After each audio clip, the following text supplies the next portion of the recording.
Hey everyone, welcome to the RotoGrinders Morning Grind Podcast. I'm your host, Stevietpfl. It's Friday, it is March 6th, it's 2020, and we have 10 basketball games to talk about here on today's slate. I'm joined by my good buddy, Will, ChiefJustice06. How are you doing, my friend? I am doing fantastic. Big slate of games. A lot of good points I think we'll be able to pull out of this one. And I'm going to keep banging this drum. MLB will be here in 21 days, people. 21 days. Let's get excited. And hopefully we can help you make some money until then and thereafter. So I'm ready to get cracking, man. Let's get excited, or we're already excited? We're already excited. I'm with you. I'm ready for baseball. Glad the NASCAR's back. Got basketball rolling here. Talked about the tiers contest on the podcast yesterday. Again, I feel like those things are really soft if you're getting to the point where you need a break from salary cap formats here towards the end of the season. Make sure you checking those things out because they're fun. At this time of the year, it's hard to find stuff that's fun with the main slates and everything. It's tough. It surely is tough. So, man, hey, and if you're ready, if you're like me, I like showdown NBA. It's a good time to practice now because the playoffs are coming. The playoffs are coming. I love playoff NBA. The rotations and stuff being easier to track is just so much fun. So yes. All right, we got 10 games. We're going to jump into it here. We get started with Atlanta at Washington, 246.5 total. Washington favored by 3 in this game. Capella and Labassiere remain out. Ish Smith on the Washington side is out. Let's start here with Atlanta. Obviously, Washington's been playing a little bit better defense, but we get two of the fastest-paced teams in the NBA. This game's going to be back and forth, up and down. Will, what's standing out to you here for Atlanta? Man, Trae Young, more Trae Young. Today is the day, people. Washington has been getting demolished mostly. I mean, by point guards. It's just been ugly. I don't see any way that I'm fading Trae Young on this slate. I think if I play, let's say I play 5-10 lineups, I almost feel like everyone might start with Trae and Bradley Beal. I know we've got some other studs out there. But, Trae Young is pretty much about the top player on the board for me today. Outside of that, obviously, we know we'll have Kevin Huerter that's going to play a little bit, giving him all the minutes he can handle. Pretty much playing probably going to be in the 30s. He's a guy that I like. If Cam Reddish, well, he's back. So I guess we kind of got to decide between him and DeAndre Hunter. I need to look at a chart. To kind of determine, but one of these guys is going to have a good game. It's just how it works with this team. I don't hate John Collins. With where he's priced, I mean, I think there's some profit potential in this spot, but I don't feel like I have to have him. Trae Young, on the other hand, I feel like it's about as close to a must play. Is there if there ever was one for this game? So I think top two plays: Trae Young, Kevin Huerter, and then I'd probably go to either Cam Reddish or a DeAndre Hunter after that. Yeah, you could play the salary cap game with those two guys and just play Reddish because he's cheaper, assuming that he's not really limited minutes wise. It's a good matchup here. So I like Reddish. I think he'll play plenty of minutes. I don't mind Huerter. Trae Young, I'm with you. I know he's expensive, but the matchup is fantastic. Even with Washington playing a little bit better this season, they still have struggled against point guards. He's averaging 56 fantasy points in the first two meetings against this team already this season. So this game's going to be back and forth, up and down. Gotta love that, right? There's nothing better than games that we get fast pace, barely defense. If we're looking at defensive efficiency, Atlanta over the last month is 29th. So even though Washington's been better, they're still 13th. It's not like they've been that much better. But when we look at pace, both of these teams in the top 5 in pace over the last month. Let's go to the Washington side of things. Obviously, Bradley Beal, fantastic play here. The other guy that I like here is Napier. I don't know if he'll play like massive amount of minutes, but I think the upside is there. I don't mind him a little bit here with Noah Smith.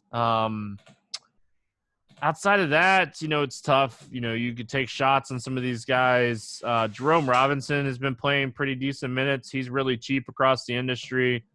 You could roll the dice there. What do you like here for Washington?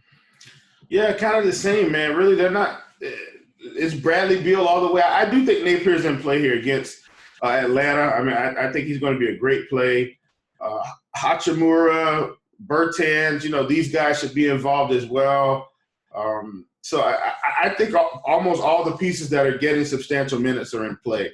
This whole game is in play. I mean, you could very well have yourself set up for a possible tournament takedown just by a couple pieces from this game to kick off your night.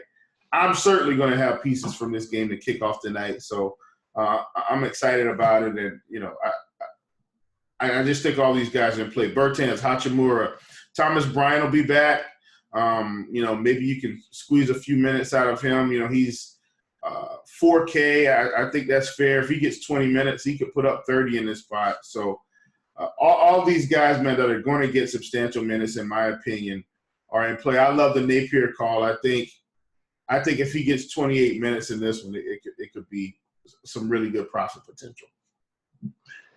Roll the dice. It's a Friday slate. You never know what's going to happen. Like, as crazy as basketball has been in general this year, we don't know. We don't know. Like, basketball's been insane this year. So, like, if you feel like you have a tournament play that you like and maybe nobody's talking about, don't be afraid to roll that dice. It's been crazy this season. Just take advantage of the fact that, like, you might get low ownership on these guys. So that's my best advice right now for anybody is just roll that dice and take shots. We don't know what's going to happen. Like, we could sit here and, try to guess as much as we want, but it doesn't matter at the end of the day. The rotations are insane right now.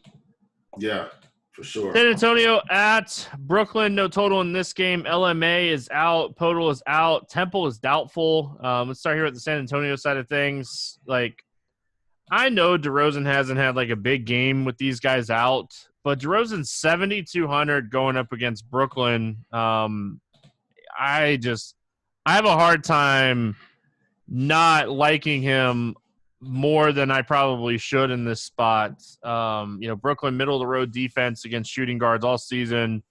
We know the usage is going to be pretty crazy here. Will, talk me out of playing DeMar DeRozan here. DeMar DeRozan cost me $20,000 about 3 days ago. So.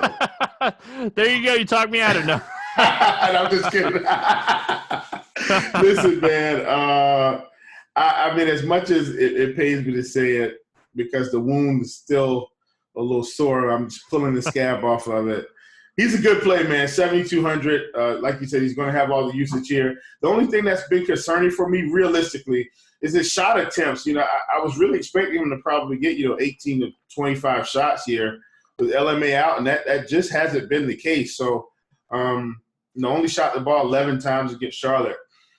10 times against Indiana. So I'm not sure what's going on there, but bottom line is he's still in play, man. This is a fantastic spot. Outside of him, I do think DeJounte Murray is going to be fine. I still think Trey Lyles is going to be fine. He had a rough game against Charlotte, but still played 33 minutes. So I'm really, really not worried. Rudy Gay, that game played about 26 minutes. If we're going to get 26 minutes from Rudy Gay a little bit more consistently, I think he's a flyer, another flyer you can plug in.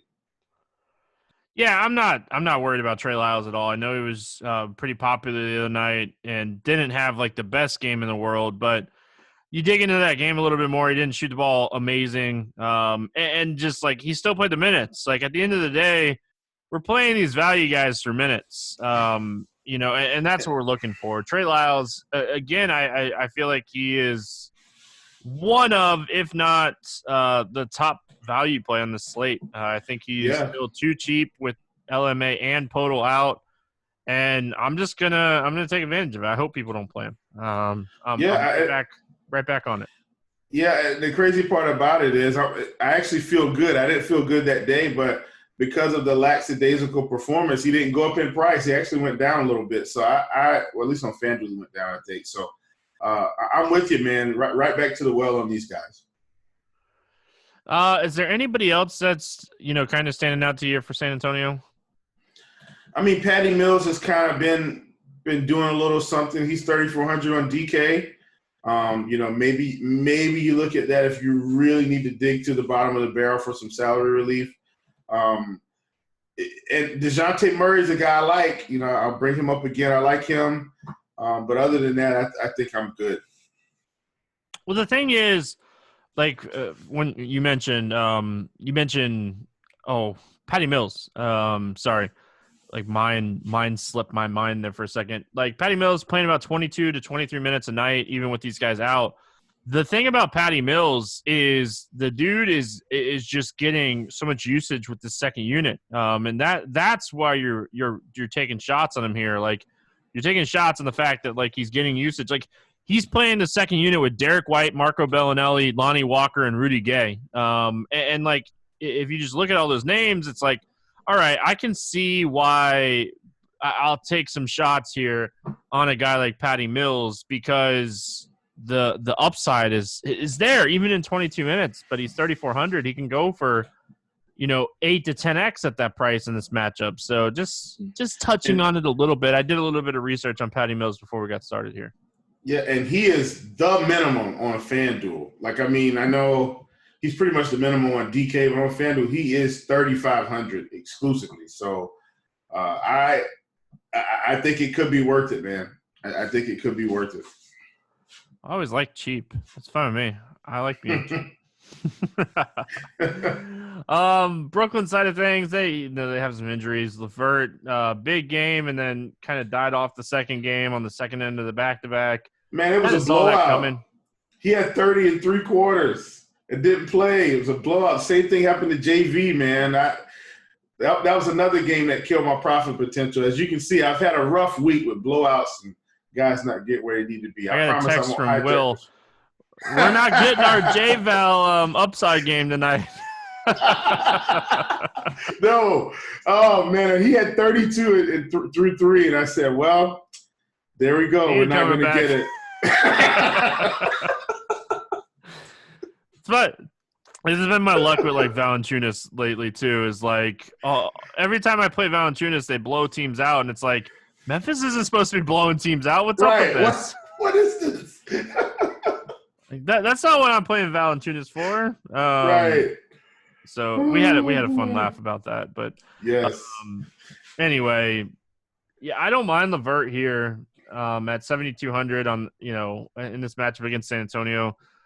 I feel like people still, even at this point of the season, think San Antonio is good at defense, and they're not. So take advantage of that. Yeah, and Dinwiddie and LeVert are both cheap, man. I'm sorry, I'm looking at FanDuel pricing. Let me pull up DK real quick. Yeah, I mean 7,300. Yeah, 7K. I guess if I wasn't going to play Trae Young and Beal, I could probably get away with it. That's because I'm playing Trae Young and Beal. This would have to be bargain shopping today. That's what you're doing. Yeah. This would have to be some secondary stuff. I still think LeVert's in play, and Dinwiddie, of course. Joe Harris had a big game, but I'm not buying into that. He's gonna have him from time to time. Yeah. I think that's about it. Taurean Prince was a guy to begin the season. I thought may have had carved out a little bit more of a role, but just not materializing. Jared Allen is actually too cheap in my opinion, but his minutes are all over the place, and I don't know when he's going to play 25 and when Jordan's going to play 30, and so I'd rather just avoid that situation altogether. Yeah, my biggest worry with those guys today is just are they going to need the size in this game with like Lyles playing the 5 potentially? So that's my biggest concern when looking at those guys in this slate. So you can take shots, sure, why not? Take a shot. I don't hate it, but again, that's the reason that I don't love it. Yes. OKC at New York, 219 total. Thunder favored by 7 in this game. Not a lot of injury news here that we're watching. Mitchell Robinson's questionable. DSJ's out. OKC's good to go. Anything standing out to you here on the Thunder? Nope. Scratching this game off. Yeah, I don't love this one. And it's weird to say that, like, when you look at like New York, they're a team that, they allow pretty middle of the road fantasy points per game to just about every position, really. They've really struggled against small forwards this season. So, like, when I'm looking at this game, I'm with you. I don't love this game. I think Gallinari has a nice floor if you want to play him in cash games. Perfectly okay with that. Steven Adams, they don't really have anybody to really match up with him, but like he just hasn't been good ever since he got hurt. He's been very hit or miss, and it's just like he's just why are you only taking 5 shots a game? Get double-digit shots, and I'll start playing you again. But yes, I never talk anybody over, playing like Chris Paul or SGA or Schroeder. But like when I'm looking at OKC, Gallinari's your cash play. Outside of that, that's kind of it for me. I don't really see anything else. And then on the Knicks side of things, like Julius Randle is always an interesting large field tournament play. He has 60-point upside in any matchup. He's gone over 40 fantasy points in 4 straight games. I don't mind Julius Randle. It doesn't seem like they want to raise his price either. Yeah, man. I mean, Randle's definitely, I think, a fair price. Along with RJ, I just feel like I'm just going to scratch this game off still, though. I just think there are so many other spots that I could get involved in besides trying to chase upside games from OKC and the Knicks on this particular slate, just on this slate. Yeah, Barrett, he's been shooting the ball more finally, but don't love the matchup for him in this one. Orlando at Minnesota, 234.5 here. Orlando favored by 2 in this game. Aminu and Isaac are both out. Fournier is doubtful, and then Karl-Anthony Towns is out. I might be a homer here, Will, but the Orlando Magic, probably my favorite team on this slate. Massive pace upgrade, which we like. This game is on the road, which it should play more towards the Minnesota pace. And with no Fournier, it frees up a lot here, for Fultz, for Fournier, or for Ross. Like, again, like I said, I might be a homer here, but really liking my Orlando Magic in this game. And Terrence Ross, over 30 fantasy points in, like, let me see, 1, 2, 3, 4, 5, 6. 6 of the last 7, over 30. Autoplay. I mean, they're playing Minnesota today. No question. One of the best plays on the slate, in my opinion. Mr. Terrence Ross, come on down. You're the next contestant on The Price is Right. And the price is at $5,700. I feel extremely comfortable there. He's a little bit cheaper on FanDuel, but at this price, playing this team, I'll take 35 fantasy points for $5,700 any day of the week at that price. Love Terrence Ross today. I like Markelle Fultz as well, of course. I've always said that I feel like he's, a little bit too cheap, especially for a spot like this, so I like him a lot.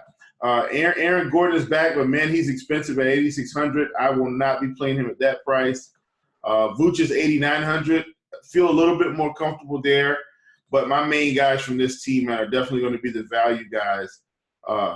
Fultz and Terrence Ross, 2 of my favorite value plays on the slate, bar none. Yeah, I dug into this before we got started here. Fultz, 6% usage increase with Aminu, Fournier, and Isaac off the floor this season. Ross, 4% increase. Both of these guys averaging over a fantasy point per minute with these guys off the floor. Large sample sizes, too, over 170 minutes for both of those guys to get these sample sizes. So, and the best thing about it is I don't think they'll start Terrence Ross. They really like him with the second unit, which is perfectly fine because they'll probably finish. I think, like, Ennis will start this game. For sure. For sure. I'm with you 100%. And he's been starting, but, like, I think Ennis moves down to, like, the 3 and they, like, start Birch or something at the 4. Or they use a guy like, Gary Clark, who they used the other day as well. Like, I just don't think they're going to start Fournier, which really makes me like him even more. Or not Fournier, Ross. So, again, I love the Magic here. It's a fantastic spot for Vooch. I'm with you on Gordon. He's too expensive. like Ross, like Fultz, Ennis is going to play a big, 30-plus minutes in this game. He's really cheap. So a lot of different ways to attack the Orlando Magic in this pace-up spot. And their implied team total is a lot higher than their season average fantasy board, just points in general. So love the Orlando Magic here. Minnesota side of things, Will, what are we looking at here on the Timberwolves? Yeah, man, I think everything, in Minnesota right now, I feel like it's the same situation, man. We want to kind of look and see where the value is. Naz Reid is 5,800 now, so I think he's kind of getting close to that point where we say, do we still want to play him? Not because I feel like it's a lack of production, but because his minutes, he's not going to pass 30 minutes. He's going to hover around, in my opinion, 25 to 28 minutes. So, obviously, 28 minutes I think is still fine. But I don't feel as compelled to play Naz Reid like I did. Hernan Gomez I don't mind. I don't mind Beasley at 5,900 just because I feel like he can kind of score in bunches a little bit more. I'm not really interested in D'Angelo at 8,800. I think he's kind of been priced out as well. So just kind of those couple value pieces for Minnesota, and I'll move it along from there. Well, the thing is, I haven't played Naz Reid at all, and I definitely feel like I've missed the boat on some big games.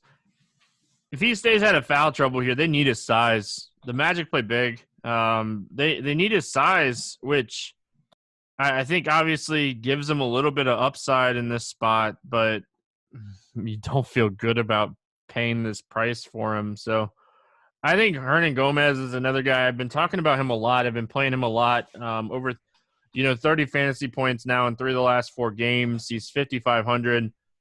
Kind of struggled in that Chicago game, but he really didn't struggle. 12 points, 7 boards, just didn't get that extra little oomph.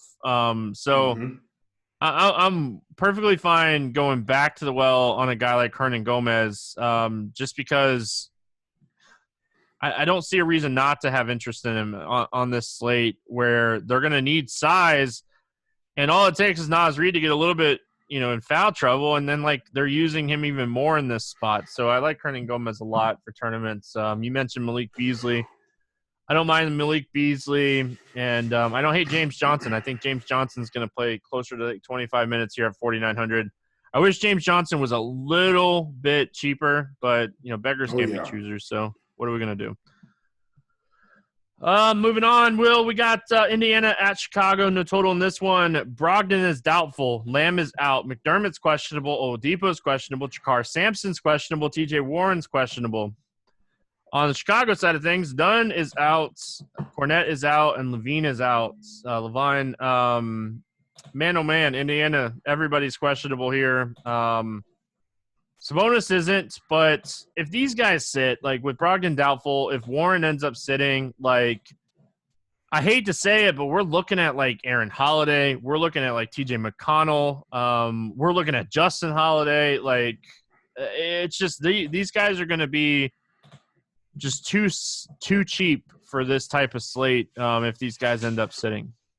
Yeah, and on top of that, they're playing the Chicago Bulls. So I'm pretty excited about this spot. We were kind of this team is one of the reasons that I'm not afraid to pull the trigger on Trey and Bradley Beal to just kick my night off with, let's say, 120 points between the two of them.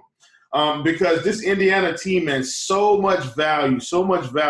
Like you said, if these guys are out, I think my favorite player is actually going to be Justin Holiday because he's 3,400. Just plug him in. Just plug in Justin Holiday. Then you can go kind of double back. You'll have Sabonis who you'll absolutely want to plug in. This is an exciting spot for value. And in my opinion, even though the price on Sabonis is 8,700, with all those guys out, that feels like a value play to me. It feels like he's got almost an automatic path to 60. We're not going to have to guess who my 6X player of the day is. We'll come back to it. I won't tell you, but hint, hint, we may be talking about him right now. Love Sabonis. Love this Indiana value. I'm actually hoping Oladipo, Warren, and Brogdon just do not play so I can play these guys. Love the value here. Yeah, for sure. All right, not trying to play devil's advocate by any means. Like, the only concern that I have here is, like, out of nowhere they give like Sumner minutes or something along those lines. The guy hasn't played a ton. He's been dealing with a bunch of injuries. I'm just concerned that, like, out of nowhere this guy gets minutes. Like, that's my only concern. But, like, it might still not matter. Like, there's so many potential minutes to go around here. If Warren sits, if Oladipo sits, if Brogdon's doubtful. So, like, it could be one of those instances where they only have like 8 or 9 active guys. So you're really going to have to be paying attention to the Pacers injury news here on this slate, because it could be an ugly one. I mean, the crazy thing about it, Stevie, is at these prices, right? Like, we've seen Justin Holiday when guys are out. He could put up 35, 40 here in this spot against Chicago. And then maybe you get another 30 to 35 from one of the other cheap guys and another 30 to 35. So you could realistically end up with 3 Pacers and Sabonis. So 4 Pacers, and they could all get 40 plus. I mean, it's possible. I'm not saying they're going to, but it's definitely within the realm of possibility. This would be a value team for sure. And I think you're onto something there with Mr. Sumner at 3K. If we're building groups, I think we maybe plug him in a group and say, in the Sumner group, maybe we only play 2 of the guys instead of like 3 of them, Large field tournaments only. Yes. Not single entry. Yes. Thank you. just making sure. We might have some new listeners, making sure that they know. Chicago side of things, man, Kobe White's been fantastic here recently. Over 17 shot attempts in 6 straight games. Now Levine out, like, he's gonna take the shots. Satoransky's gonna take the shots. The interesting guys here, Wendell Carter Jr., he played a couple extra minutes. He was only supposed to play like 22 minutes and ended up playing like 25 minutes. Otto Porter Jr., they have been very careful with him. They said 20 to 22, and he played 18 the other night. What's standing out to you here for the Bulls? Yeah, I mean, I feel like it's the Kobe White show, and of course, as soon as I talk Thaddeus Young down, he goes out and drops another 40-burger. Hey, I tried to tell you. Yes, you did. I'm still not playing Thaddeus Young. I wouldn't either. He'll just have to burn me. Now that Laurie's back, Laurie played 20 minutes. We'll see. But I think it's just kind of, these couple guards, man. Kobe and Satoransky, those would be my top 2 Bulls if I were going to play any. I'm not playing Otto Porter. I don't think I'm going to play Valentine. I think those are only 2 guys I would consider playing. Yeah, like, if I'm playing all those Pacers and, like, we're using all this value on Indiana side of things, like, we're more than likely going to run it back here with a Bull. Kobe White's probably my favorite. Yeah. Oh, yeah. Without question. It's not even close. Yep. That's really it for me.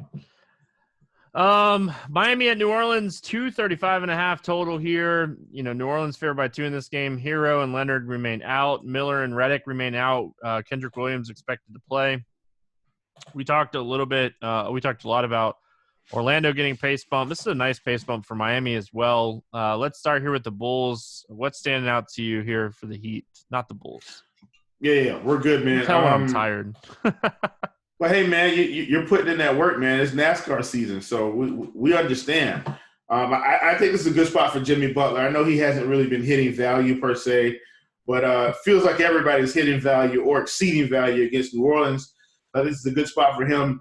Duncan Robinson, again, I mean, as long as he's going to be playing 30-plus minutes at this price in this type of environment, I think this is a great price for him. Jay Crowder, I feel the same way. We're going to get 30 minutes from Jay Crowder against New Orleans. I think this is a fantastic spot. Same thing for Bam Adebayo. I like these guys. I saw Kelly Olynyk kind of had somewhat of an upside game against Orlando, but that was only 6 minutes. I'm not reading into that. Just going to let him sit on the shelf. And then Goran Dragic is a guy, man, I've been talking about him. I've been saying I've been playing him and kind of getting him right. I did play him against Orlando, but then, of course, he comes up and drops another 40 spot, what better place for him to drop it than against New Orleans? So I think he's a sneaky tournament play. He may be on our list for the end of the pod game as well. A guy that I really like here. Yeah, like I like the Butler call. This seems like the spot he would go off. He put up 50 fantasy points against this team earlier this year. I really like Butler. Outside of that, I think there's secondary pieces here. Goran Dragic, Nunn, Crowder, Robinson. They're all secondary pieces. I'd probably throw those guys in a group and not play too many of those guys together, but I love Butler. I think Bam has a ton of upside in this matchup, but he really hasn't shown it. He went for 50 in this matchup earlier this season too. So the upside's there for Bam and Butler. The ceiling is there for those two guys. I think these other guys are just secondary plays. I'm with you. I wouldn't take Olynyk. That was a product of matchup. The Magic play big. Again, we talked about it when we were talking about them. Teams have to play Orlando a little differently sometimes just because they don't typically go small. The New Orleans side of things here, Will. My dude Lonzo Ball is absolutely balling right now. Over 50 fantasy points in 3 straight games. Nobody likes playing Lonzo. This game, I worry a little bit more. I've been playing him a lot here recently. I've been talking about him a lot. But, Will, when I'm looking at this matchup, it's not the same type of matchup. It's not a fast-paced game. There's actually going to be some defense played here. I'm worried a little bit about Lonzo. But if Butler guards Drew, I think Lonzo could benefit from that too. Yeah, man. Another team that has put a sour taste in my mouth. Overtime last night just destroyed my profits. So you guys can kind of hear how my week has gone. I said I wasn't going to bring Friday, anything Will. else. So sorry about that. Yeah. Oh, this slate is going to be killer. I've already won it right now. So he's like, I woke up this morning. I won this slate. Yes. I do like Zion here. I think this is a good spot for him. I feel like, on the interior, Miami has given up a few points there. So I like him a lot. I'm not going to play Brandon Ingram. I'm not playing Drew Holiday. Lonzo Ball has just been out of his mind from a fantasy perspective and a real-life perspective. Past 2 games, 26 and 25 points respectively. Still getting rebounds, still getting assists, still getting steals, still getting blocked. That's what you got to like about Lonzo Ball. He doesn't have to score 20 real points to get 40 fantasy points. He could easily get there with steals, blocks, assists, and rebounds. So I actually, if you're stacking this game, I don't think you do it without Lonzo Ball. So I love that call. Welcome to the crowd. You guys should have jumped on our – no, I'm just kidding. No, Lonzo's been great. And like I said, if Butler does guard Drew, I think it helps the upside to one of these guys. And I'm just kind of hoping it's potentially Lonzo here. But, Zion, any matchup, you can play him. He's in that weird price range where he has some ceiling in some of these games. I'm not saying he doesn't by any means. It's just he's in that weird range to me. Oh yeah, I got you. All right, everybody's favorite game on this slate, Utah at Boston. Hope you heard the sarcasm there. No total in this one. Gordon Hayward and Jaylen Brown already ruled out for this game. Let's start with the Utah side of things. I think this game's competitive. So I don't mind looking at Utah here. It's just my favorite play from Utah is probably Mike Conley. Yeah, man, I'm with you. Mike Conley has pretty much been my favorite play as long as they're going to keep his price in this range. Yet again, Stevie, price was $5,700. I mean, barely got there, but 29 fantasy points again. And today he's $5,400. I will gladly accept 30 to 32 fantasy points at this price every day. I will do it every day. So I like Conley here. I'm with you. Definitely my favorite Utah Jazz player on the slate. And that's about it, man. I'm right in the corner with you. Yeah, because I don't mind Mitchell. I don't mind. I think Rudy Gobert could absolutely crush here. It's just the centers are just so strong in this play. Are you really gonna play Rudy Gobert over some of these other guys? We're gonna talk about some of these other guys, but you got Whiteside at Phoenix with no Ayton. coming up. We talked about Vooch. We talked about Sabonis. We talked about Bam. Like, yes, Valanciunas even. Like, there's just so many center plays on this slate. I think Rudy Gobert is in a good spot. I really do. If you're playing on like a fantasy draft where you could play 15 centers if you want to, all joking aside, he could really crush in this spot. So I don't mind him over on like fantasy draft, but like FanDuel, 1 center, Draftkings, 2 centers, Yahoo, 2 centers. This is a spot I think Rudy Gobert just doesn't make the cut, even though I think it's a really good spot. But I do like him over on fantasy draft. Let's go to the Boston side of things. We saw Kemba, didn't play the second end of the back-to-back, played 23 minutes on the first end. I think they're going to be very careful with his minutes. But the big thing here, Jason Tatum came back. He played 40 minutes. I know it's a matchup with Utah, and I know paying $10K for Jason Tatum isn't sexy, but the usage is going to be there. It's hard not to have like some serious interest in Jason Tatum, even at $10K. My biggest issue when I'm looking at it overall is just like, I'm with you. I like Trae Young a lot. I like Bradley Beal a lot. But if I'm not playing those guys, or if I'm playing a late slate or something, it's hard. It's hard not to just load up on the dude that's, one of the hottest players in the NBA right now. Yeah, man, it is hard, but I definitely think there's some sticker shock there. But it's like you said, man, when you got Hayward out and you've got Brown out, I mean, I almost feel like I wish Kemba was out, but I'm not really worried about it with Kemba. Yeah, but is he really going to play like 30-plus minutes? That's the no. thing. That's what I was going to say, but I'm not as worried because of the minutes restriction. So as much as it pains me to recommend Jason Tatum at 10K, I think he's probably one of the best tournament plays out there. Wouldn't you agree? Because, I mean, I don't see too many guys playing Jason Tatum at 10K against Utah. I hope not. I don't see it. I don't see it. I mean, I'm not going to do it. Not in my main team. So, not that what I'm going to do is shaping anybody's slate, but realistically, would you rather play Jason Tatum at home against Utah, even with the bodies down, or would you rather play Bradley Beal against Atlanta? I think everybody's going to choose Beal, and probably so will I. For that reason, like I said, I think Tatum is a fantastic tournament play because when you open up the slate and you see 10K for Tatum, I mean, it's the ultimate sticker shock. So I'm with you, man. Tatum would be a great play. I don't mind Marcus Smart again, but with Kemba back, maybe it'll help him, but I just don't see it. Not at this price. Is Marcus Smart chalk? Yes or no? If he's chalk, fade him. If not, play him. That's how my Marcus Smart algorithm right there. Because every time he's chalk, he busts. Every time he's not chalk, he doesn't bust. But you've been hanging out with Allen too long. What's that?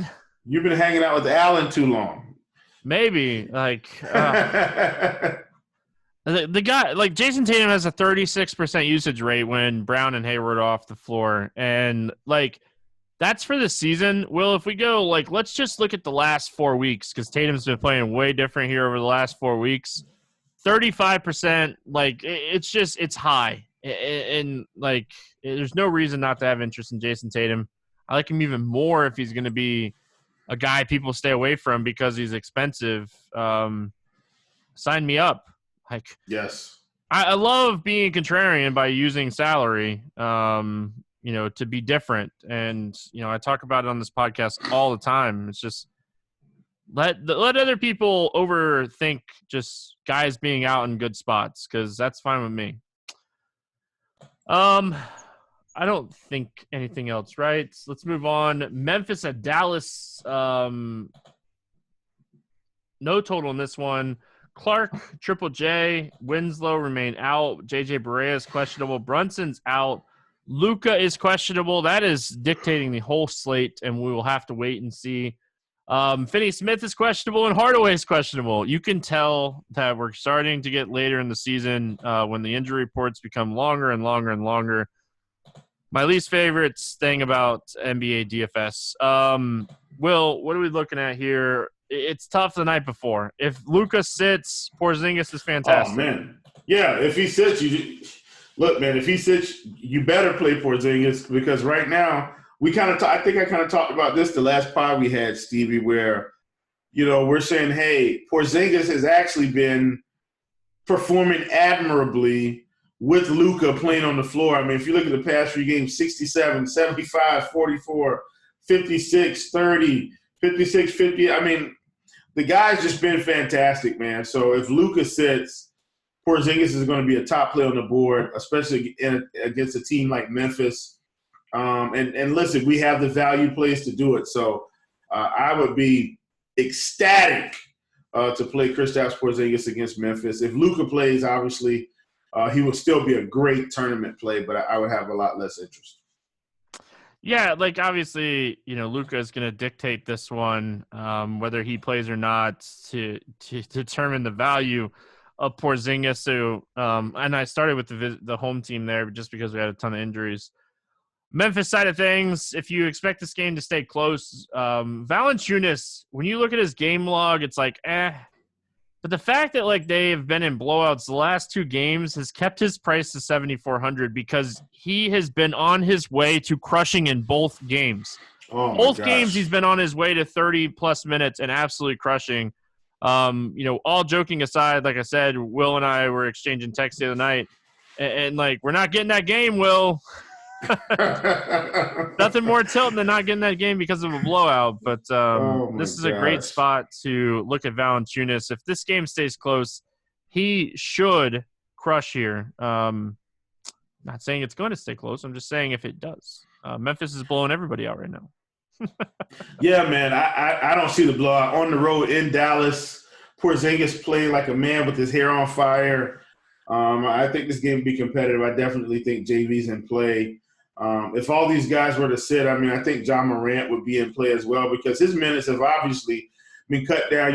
We're talking about JV. Ja had 33 and 29 minutes against Brooklyn. Imagine if he gets 5 or 6 extra minutes. He's on his way to 40-plus. So I think Ja would be in play here as well.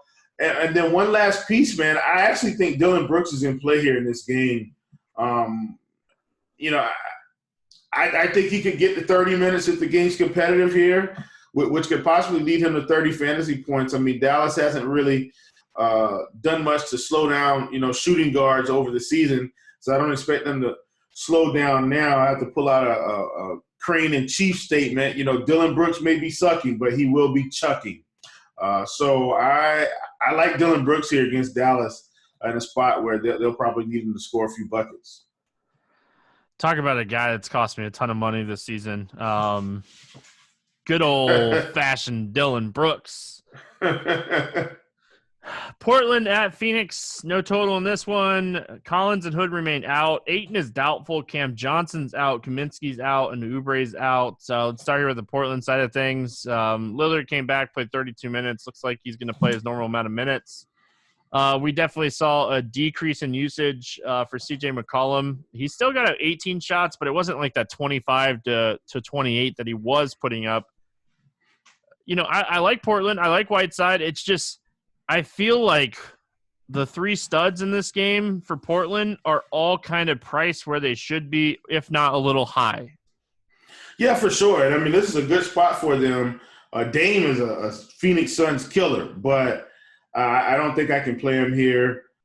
Portland is probably going to be almost a scratch-off outside of maybe if I decide to play Trevor Ariza or something like that, just to kind of pull in a little value. But I'm with you, man. You definitely can't play McCollum at 8,200 and Damian Lillard at 97.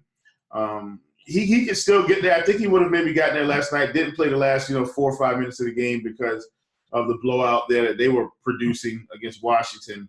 But I think you're right, man. These guys are priced out. And look, Whiteside can still drop 50. Dame can still drop 50. I still don't think we'll need him to win a GPP. Does 50? Yeah, I was going to say, does like 50 from Lillard really kill you? Right. Yep. We're not going to need him, I don't think. Phoenix side of things, like with Ayton doubtful, the value guys here. Diallo is 3,200. I know he hasn't been playing like a ton of minutes, but I have a hard time not seeing Diallo play like, at least 20 minutes here. I have a hard time not seeing Baines. I feel like Baines and Diallo could split the minutes against Whiteside at center here. Yeah, I mean, I'm on board with that for sure. Maybe Dario Saric will pick up a few extra minutes, but he's not going to, really be, unless they switch or something, he's not going to be on Whiteside as much.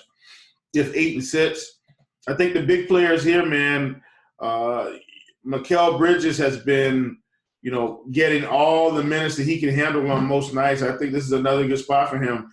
Portland is not playing great defense at all, so, I don't hate Bridges. Rubio is finally priced back up about where he should be, but I still think we could play him here. There's just so many guys in that 7 to 8K range that Ricky Rubio may not make. He wouldn't make my main team, and I'm not sure if he'd make 20 teams. Maybe he'd make – if I went up to 50 teams, maybe he'd make it. But I still think he's a good play at 7,100. Yeah, like – for me, when I'm looking at this spot, like I think Booker has some upside. If this game stays close, I think Rubio has some upside. We've definitely seen an increase in usage for him. Rubio's been fantastic if we really look at it. Over 35 fantasy points in 5 of the last 6 games. It's hard not to like Rubio. Even at 7,100, like he's been a guy that's been absolutely crushing, and he gets a matchup here against Portland. A game that should stay close. Portland allows the 4th most fantasy points per game to opposing point guards. Like, I think I like Rubio. The more I talk it out, I think I like Rubio a little bit more than I had originally thought I was going to like him. So don't mind Rubio here. I really, man, just thinking about it, I think that he's potentially one of those guys you're looking at maybe as a late night hammer. All right. Milwaukee, LA, 223 total. Lakers favored by 2. George Hill's the only question mark that we have here. Well, I'm not going to say it's a strong possibility, but there's a chance this is the NBA Finals matchup this year. The Bucks, they have the opportunity to win the East. I really, struggle to see a team beating them in the East. But man, oh man, this should be a really good game. It's hard to really love it fantasy-wise, but Giannis in a game that's going to be close, 11-2 is not enough. If this game stays close, he should crush. Yeah, absolutely. And what I will say is I think, like you said, if it's close, if Giannis plays 35 minutes, he's probably on his way to 70-plus fantasy points. So I'm with you. But he's the only guy that I'm going to want to play from this team. I don't want to play Bledsoe. I don't want to play Middleton. I'm not playing extra bucks when Giannis is back and fully healthy. I only play those guys when Giannis is not playing. If they get 60 this game, God bless them. I'll chalk it up and move on to the next day. But Giannis is by far the only player I would play from this team against the Lakers. Yeah, that's kind of where I'm at. I don't think I would necessarily talk you off of playing Middleton here. He'd be the only other guy that I feel like I would feel comfortable with. Again, I'm not even going to recommend him. I'm just saying, if you were going to play him, I'm not going to sit here, like I said, and talk you off of playing Middleton at 6,800 because, like, if he gets hot from three-point land, like, he could easily – and, like, this is a guy that he's multiple times taking at least – taking double-digit three-pointer attempts. So, the Lakers side of things, man, Anthony Davis was cruising the other night. He looked smooth, 37 actual points, 9,800. They really don't have someone, unless they try to throw Giannis on him, to match up with him in this matchup. Yeah, man, not at all. And he's definitely my favorite play from the Lakers side. Anthony Davis, 9,800, like you said. I mean, you can't – it's just a great price for him. I think with the risk of him possibly leaving the game in the first quarter with a hangnail, I may leave him on the shelf. I'm still going to side with Trey and Bradley Beal, I think, in terms of big spins. And look, you can still get Anthony Davis. I almost feel like I'd rather play Sabonis, though. I like Anthony Davis. He's too cheap, obviously, for an extremely competitive matchup. But if all those guys sat for Indiana and we got Trey and Beal, I still think I'm going to side with some of those guys over him today. He would definitely make, if I'm running a 3-3 max and I'm running 3 different teams, he's on one of the teams for sure. Is he on my main team? I don't think so. Yeah, like I'm pretty much I'm on the same boat with you. If I was playing one team, I don't know if he necessarily makes the build for me as much as I like the Orlando Magic game. And as much as I like Trae Young and those guys. So like I think I'm with you as far as just if I'm building one team, he probably doesn't make the cut for me. But if I'm building any more than one team, yes, he's certainly like a Giannis Anthony Davis like late night hammer stack. If this game stays remotely close and they both play 35 plus minutes, like if your value guys do anything in those early games, you are just sitting there going, all right, keep going. Can I get overtime? Like that's how you're ending your night. You're just like, oh, keep on going. Let's go. More points. Here we go. Could you imagine 70 from Giannis? And really, we're saying it, but it's not outside of the realm of possibility. Giannis and 80 just drop a 70 burger at the end of the night, and gosh, man, 140 points from 2 players. Good night. Whew. The crazy thing is both of them can do it. That's why. Exactly. That's why, like, if you're looking at playing like one of these two guys, you potentially just take the shot on rolling the dice and playing both of them together. Yeah, I like that call for sure. Game, stack it up. All right, well, let's play the morning grind game, and then we'll get out of here. Favorite play under 5x, 5K to 7x. Who do you got? Man, you know, I'm gonna refrain from using the Indiana guys. I'm gonna stick in this Miami game, man. I like Jay Crowder today at 4,800 against New Orleans. I like it. I think he can get there. I think this is an exceptional spot for him to get the job done. I really thought you were going to take my guy, as much as you talked about him when we were breaking down the games. I'm going to go with Cam Reddish at 4,100. I'm taking the value, man. Like, yes, Hunter has been my guy, but the fact that, like, you know, Reddish is just so much cheaper here, like, sign me up. Like, there's no reason that they don't play him the minutes if he's healthy, and there's no reason to play him if he isn't healthy. So sign me up for Cam Reddish here. Again, I really like the price tag for him, and I'm gonna keep taking advantage of these cheap Atlanta guys, especially in a matchup here against Washington.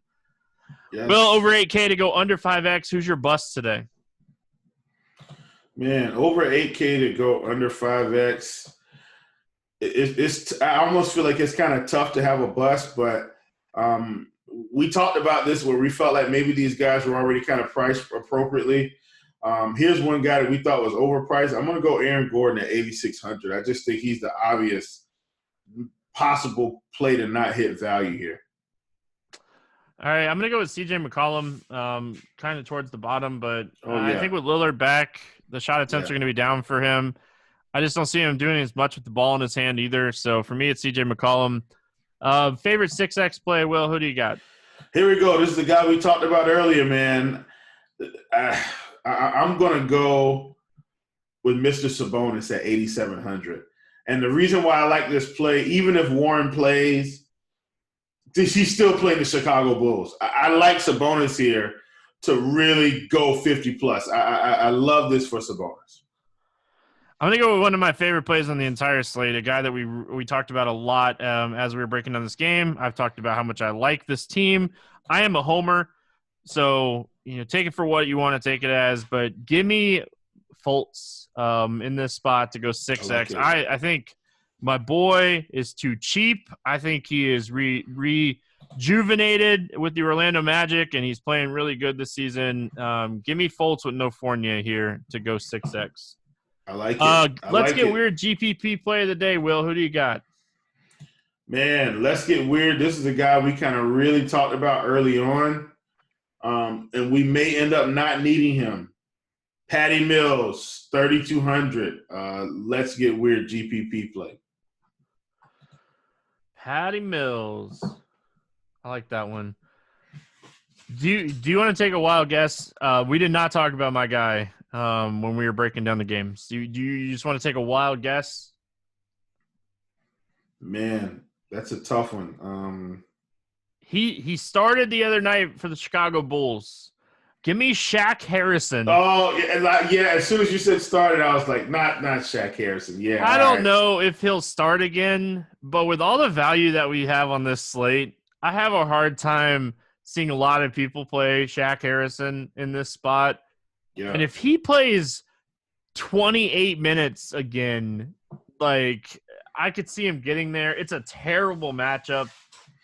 Give me Shaq Harrison. They need to get these guys minutes. So, cash game tournaments doesn't matter. Draftkings, Fanduel, Yahoo, Fantasy Draft does not matter. Anything standing out to you today?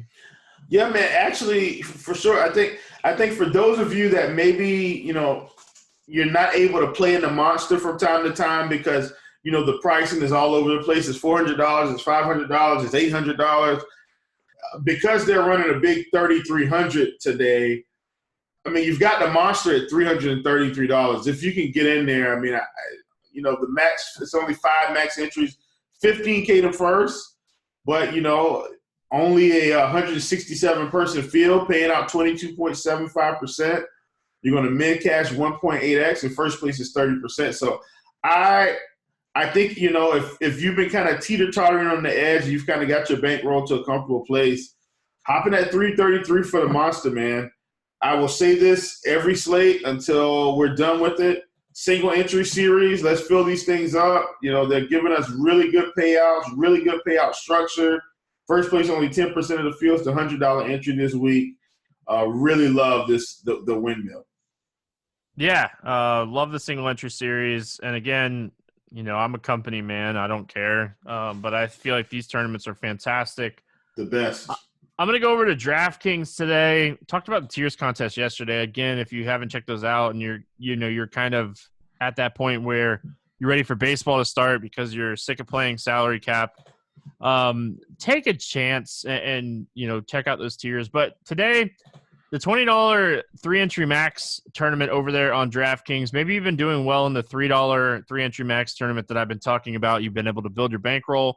I like the payout structure in this tournament today. Pays 23% of the field. Min cash is 2x. Top 10's under 40%. Still like it closer to like 30.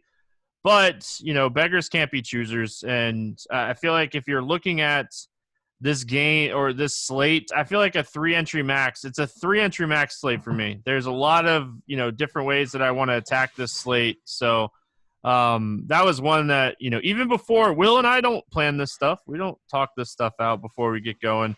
We got going and I was like, he's on the same page as me. This is a slate where we want some more entries than just one. So make sure you're checking out this 3-entry max tournament. It's a fantastic tournament over there on DraftKings.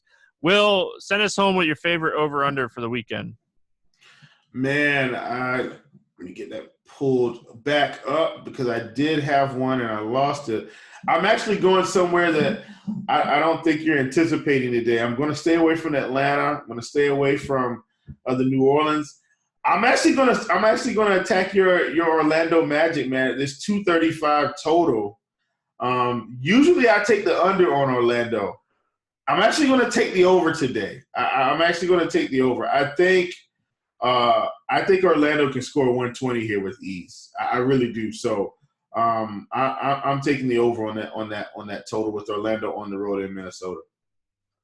All right, I'm going to stick in this game. I'm going to take Orlando -2. Love the Magic in this game. We already really talked about it as we were going. My streak bet hit on Wednesday. I was able to get my streak going again. Got it going here on Thursday with Philly +5. Haven't even really checked into that game because they've been playing as we've been recording. So hopefully I can keep it going here. We head into the weekend and keep it rolling with Orlando -2 and Philly's up by 9. So that my lock bet on Thursday is looking pretty good too. So Will, any final thoughts before we get out of here? Nah, man, enjoy the weekend, everybody. I'll be around in Discord from time to time trying to help answer some questions if you need me. And let's continue to make some money all the way through MLB, man. All right, I'll be around in Discord a lot. If you have NASCAR premium here at RotoGrinders, you can talk to me as much as you want in Discord because I'll be there all weekend. So appreciate you guys listening. We'll be back Monday talking some more hoops. Good luck in your contest, and we'll see you then.